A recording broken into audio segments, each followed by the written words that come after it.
बिस्मिल्लाहिर्रहमानिर्रहीम।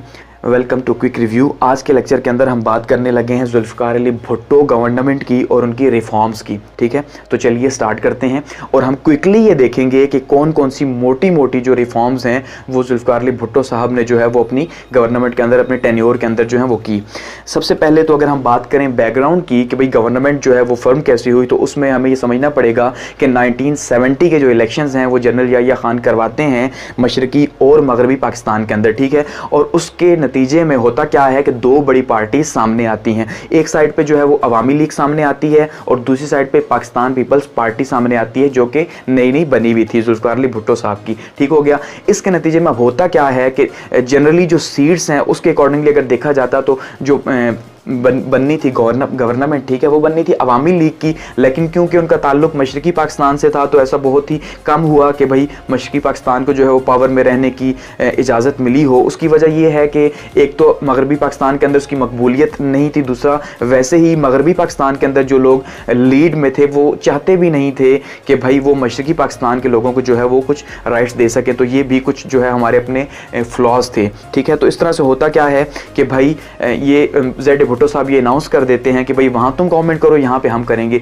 इसी असना में होता क्या है कि 1971 की वॉर जो है वो स्टार्ट हो जाती है, 1971 की वॉर। तो 1971 की जंग जब स्टार्ट होती है तो नतीजे के तौर पे क्या होता है जी कि बांग्लादेश जो है वो बन जाता है, यानी कि हमसे मशरकी पाकिस्तान जो है वो जुदा होके बांग्लादेश बन जाता है। ठीक है, और हम जो है वो तनहा रह जाते हैं। इसके नतीजे में वहां पे जो है वो अवामी लीग जो है वो गवर्नमेंट स्टार्ट कर देती है और यहाँ पे जो है जेड भुट्टो की कैबिनेट जो है वो बन जाती है। ठीक हो गया।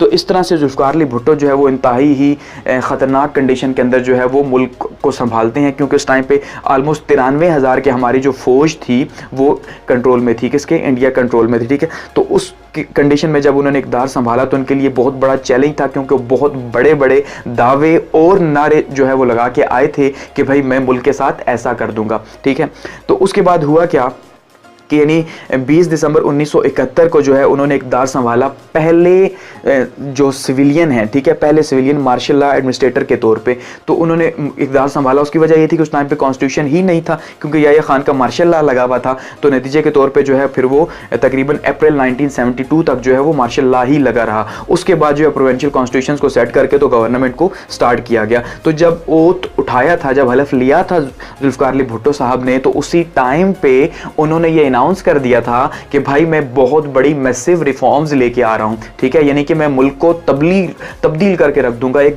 बहुत ही बड़ा रेवोल्यूशनरी जो है ना स्लोगन, रोटी कपड़े और मकान का।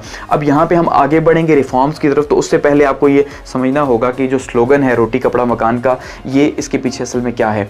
देखें, हम जितनी भी आगे रिफॉर्म्स देखेंगे वो ऑलमोस्ट हमें नजर आएंगी कि वो सोशलिज्म टाइप की रिफॉर्म्स हैं। ठीक है, क्योंकि उस टाइम पे अगर हम थोड़ा सा वर्ल्ड सिनेरियो देखें तो हमें नजर आता है कि एक साइड पे कैपिटलिस्ट ब्लॉक था, यानी कि सरमायादारों की दुनिया थी जो कि अमेरिका से स्टार्ट होती थी, और दूसरी साइड पे सोशलिस्ट ब्लॉक था जो कि रशिया या चाइना था। तो जो गरीब लोग हैं उनके फायदे के लिए, क्योंकि गरीब पाकिस्तान के अंदर ज्यादा थे, तो जुल्फ़िकार अली भुट्टो साहब ने क्या सोचा कि भाई अगर इनको ऊपर उठाना है, उनका लेवल जो है बुलंद करना है, तो उसके लिए जरूरी है कि सोशलिज्म का कुछ स्ट्रक्चर जो है वो यहाँ पे कॉपी किया जाए, यहाँ पे लेके आया जाए, ना कि सरमायादारी निजाम को ही आगे प्रमोट किया जाए। यानी कैपिटलिज्म को उन्होंने पीछे किया और सोशलिज्म को लेके आए। इसी वजह से रोटी कपड़े और मकान का बेसिक जो स्लोगन था वो उन्होंने आवाम को दिया कि भाई ये नीड आपकी बेसिक है, ये आपको जरूर मिलेगी।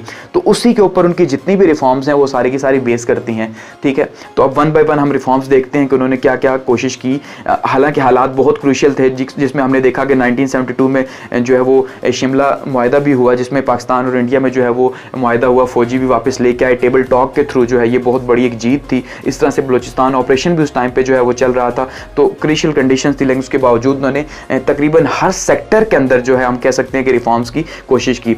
अगर उसमें हम बात करें लैंड रिफॉर्म्स की सबसे पहले नंबर पे, तो लैंड रिफॉर्म्स में क्या हुआ जी कि जो बड़े बड़े, क्योंकि ये कैपिटलिस्ट सिस्टम सरमायादारी निज़ाम और ज़मींदारी निज़ाम के खिलाफ आए थे भुट्टो साहब, और गरीब आवाम के लिए आए थे। ऐसे ही है ना, ये तो हम जानते हैं रेवोल्यूशनरी थे। तो उसके लिए सबसे इंपॉर्टेंट क्या था कि भाई ये जो बड़े बड़े वडेरे हैं, जो तगड़े तगड़े लोग हैं, इनको कंट्रोल किया जाए। तो उन्होंने क्या किया था कि आते ही ब्यूरोक्रेसी के भी 313 लोग जो हैं बड़े बड़े लोग फारिग कर दिए चाहिए, इसलिए फारिग कर दी। फर्स्ट टाइम हुआ था कि 313 बड़े बड़े ब्यूरोक्रेट्स जो है उनको फारिग कर दिया, सिर्फ इसलिए कि भाई जो है ये अपनी मनमानी करते हैं, और सारे के सारे स्केल्स जो हैं 22 पे रिवाइज कर दिए कि भाई सब बराबर हो, ठीक है ना। तो उसमें इन्होंने लैंड रिफॉर्म्स की, तो जितने भी तगड़े तगड़े जमींदार थे उनसे ज़मीनें लेके तो उनकी हद मुकर्रर कर दी, ठीक है, कि भाई जो इरीगेटेड लैंड्स हैं वो 150 एकड़ और जो अनइरीगेटेड है वो 300 एकड़ से ज़्यादा आप कोई भी नहीं रख सकता, यानी एक जो नहरी है और दूसरी जो बारिश के पानी से सैराब होती हैं, तो इनकी लिमिट मुकर्रर कर दी 150 एकड़ की और 300 एकड़ की, कि इससे बड़े कोई नहीं रख सकता। इसके अलावा इनका जो बहुत ज़्यादा कंट्रोल था ज़मीन के ऊपर, ठीक है, और अपने जो मुजारिन थे, जो छोटे वर्कर्स ज़मीन के ऊपर काम करते थे, जिनके साथ ये जुल्म करते थे, उनके लिए रिफॉर्म्स लाई गई, उनके ऊपर ज़मीनें डिस्ट्रीब्यूट की गई, बाकी जितनी भी एक्स्ट्रा ज़मीनें थी वो सारी उनको दी गई, उनके लिए कहा गया कि वो काम करें, ठीक है, उनके राइट्स जो है रखे गए ताकि उनके साथ जुल्म और ज़्यादती ना की जा सके।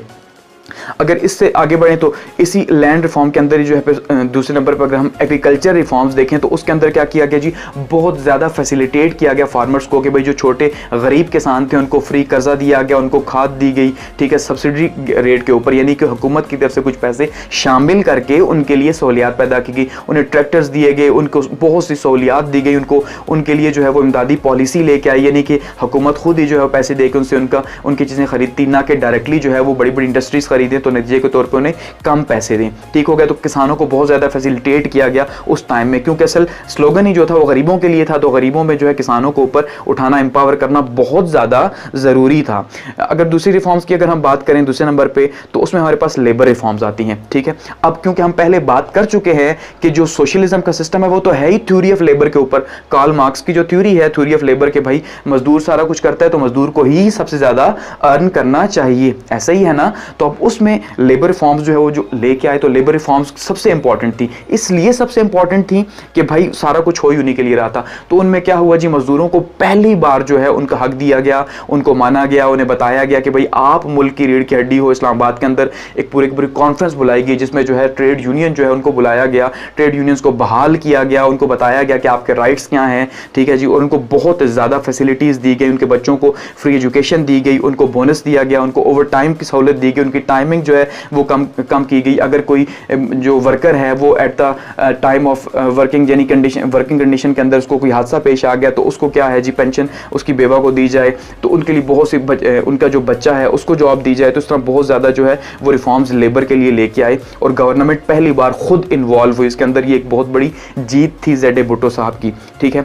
नंबर 3 पे अगर हम बात करें इंडस्ट्रीज़ की या इंडस्ट्रियल रिफॉर्म्स की, तो उसमें हम देखते हैं कि नेशनलाइजेशन की जो पॉलिसी है वो अडॉप्ट की गई। अब नेशनलाइजेशन की पॉलिसी क्या है कि भाई जितने भी प्राइवेट सेक्टर के बड़े बड़े इदारे हैं उनको नेशनलाइज कर लेना या कौमी तहवील में ले लेना, ठीक है। तो Z.A. भुट्टो साहब ने क्या किया कि भाई ये जो बड़े बड़े सरमायादार लोग हैं ये आवाम का खून चूस रहे हैं, तो ऐसा किया जाए कि क्यों ना इनसे इनकी चीज़ें ही वापस ले ली जाएं। यानी जिस बेस के ऊपर, जिस कंपनी, जिस फैक्ट्री के ऊपर ये मालिक बने बैठे हैं और आवाम को चूस रहे हैं तो वही वापस ले ली जाए। तो उन्होंने क्या किया जी, बड़े बड़े 20 बड़े बड़े कारखाने जो है वो फर्स्ट हाफ के अंदर, और उसके बाद 11 बड़े बड़े कारखाने मजीद जो है, बड़ी इंडस्ट्रीज जो हैं इन्होंने अपने कंट्रोल में कर ली, यानी हुकूमत के कंट्रोल में कर ली। जो बाहर की कंपनीज बनी हुई थी उनको नहीं छेड़ा, जो मुल्क के अंदर की थी उनको जो है अपने इंडस्ट्री कर लिया, नेशनलाइज कर लिया। और उसके नतीजे के तौर पे जिसमें बड़ी हैवी इंजीनियरिंग की सनत थी, ठीक है जी, अच्छा स्टील था, मेटल से रिलेटेड जो सनती थी, इलेक्ट्रिकल इंडस्ट्रीज थी, अच्छा पेट्रोकेमिकल की इंडस्ट्री थी, सीमेंट इंडस्ट्रीज थी, पब्लिक यूटिलिटीज की थी,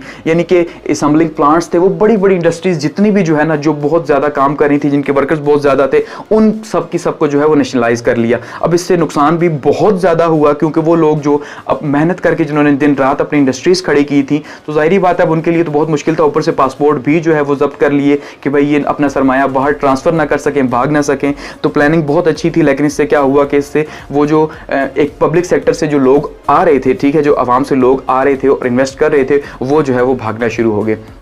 लेकिन मुल्क के लिए जो हम कह सकते हैं कुछ बेहतर हुआ। अच्छा, इसी तरह अगर हम बात करें जी बैंकिंग के हवाले से, बैंकिंग रिफॉर्म्स में, तो उसमें क्या हुआ कि जितने भी प्राइवेट बैंक्स थे, ठीक है, वो सारे के सारे प्राइवेट बैंक्स जो हैं उन सब के सबको नेशनलाइज कर लिया जी, और उन सब के सबको स्टेट बैंक के अंडर जो है वो कंट्रोल में दे दिया, और स्टेट बैंक को कहा कि भाई आप इनको जो है वो रन करें। तो उससे क्या हुआ कि उससे और ज़्यादा जो सरमाया था जो बैंकों के अंदर मौजूद था वो भी हुकूमत ने अपने इस्तेमाल में लिया और उन्हें इस्तेमाल किया।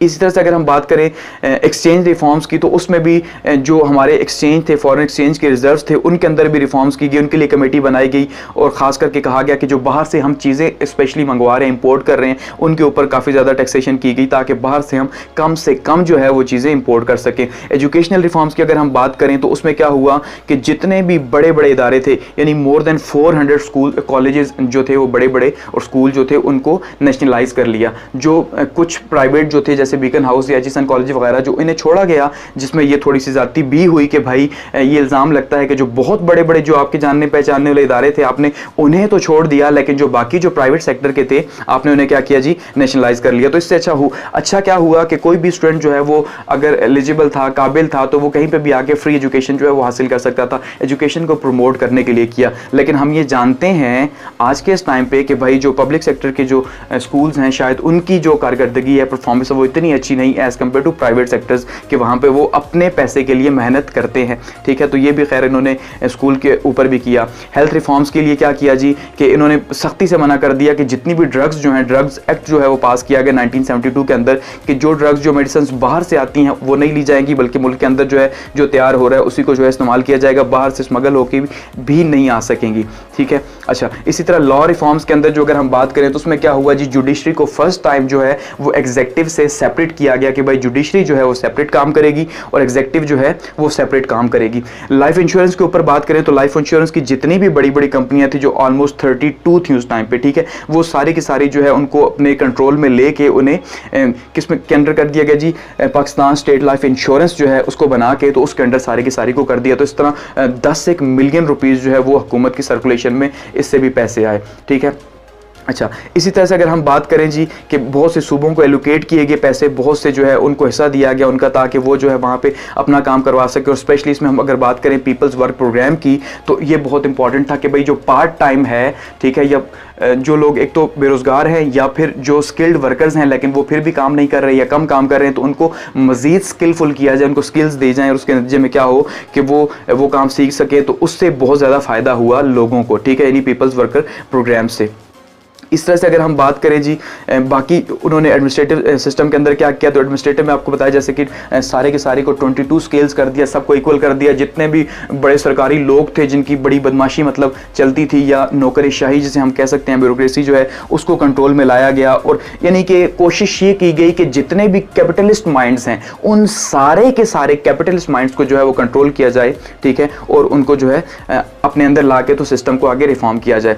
लेकिन अब ये क्या हुआ कि तो फर्स्ट फेज था, क्योंकि 1972 या 3 से स्टार्ट होके तो 77 तक ये गई। उसके बाद जो है फिर वो न्यू इलेक्शंस कॉल्ड हुए, लेकिन उसके बाद हमने देखा कि फिर क्या हुआ कि एक मूवमेंट स्टार्ट हो गई और मूवमेंट के नतीजे में जो है वो ज़ेड भुट्टो साहब की गवर्नमेंट चली गई और उन्हें जो है वो जेल भेज दिया, अगर वहाँ पर उन्हें फांसी हो गई। तो गो के नेचर ने उनका साथ नहीं दिया बहुत ज़्यादा कि भाई वो इन रिफॉर्म्स को नेक्स्ट टाइम के लिए भी जो उन्होंने अनाउंस की हुई थी उस टेन्योर के लिए भी करते तो मुल्क कहाँ जाता, अब ये हम नहीं जानते। लेकिन जो भी उन्होंने काम किया वो बहुत इनकलाबी था। चाहे फॉरेन पॉलिसी के ऊपर हम बात करें, किसी भी सेक्टर के ऊपर हम बात करें, हमने देखा कि जुल्फ़िकार अली भुट्टो साहब जो है वो एक लीडर की तरह खड़े रहे। उसकी सबसे बड़ी एग्जांपल हमें 1974 की जो दूसरी इस्लामी सरबराही कॉन्फ्रेंस है जो लाहौर के अंदर मुनक्किद हुई, ये बहुत बड़ी जीत मानी जाती है। ठीक है, मुस्लिम दुनिया के हीरो जो है उस टाइम पे कंसिडर किए जाते थे जुल्फ़िकार अली भुट्टो साहब के। मुस्लिम दुनिया उतना ज़्यादा उन्हें एडमायर करती थी कि भाई ये कोई लीडर मुस्लिम दुनिया के अंदर आया है जिससे कि बातचीत करनी आती है। इस तरह से अमेरिका को आंखें दिखाएंगी उस टाइम पे